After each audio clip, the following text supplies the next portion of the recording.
Eugene, the blast which killed at least 135 people and injuring over 5,000, causing this destruction in Lebanon's capital, Beirut. Reports saying there could be as many as 300,000 people homeless. I spoke with U.S. former Secretary of Transportation Ray LaHood, who gave me an inside look on what he's heard from overseas.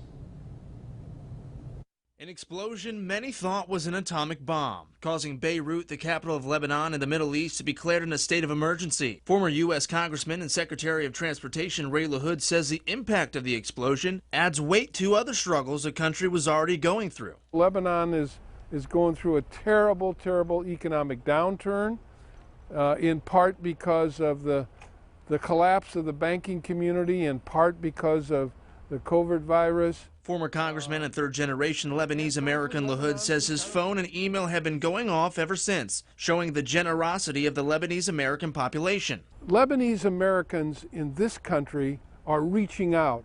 I bet you I've been maybe 10 emails from people doing fundraising to try and help the families who are now homeless. The Peoria area, home to over 8,000 Lebanese-Americans. Peoria Mayor Jim Artis says they play a vital role to the success of Central Illinois. A lot of really hardworking, industrious people who didn't just come here to make a good living. They've also given so much back to the community. Former U.S. Secretary LaHood says the explosion happened after a building with fireworks in it caught fire. The actual fire department was there trying to put that fire out, and somehow the flames escaped to the other part of the building where the chemicals were being stored. Congressman Darren LaHood, Ray's son, tells me, quote, "The United States support for Lebanon right now is critical," adding he will ensure the country of Lebanon gets the support they need.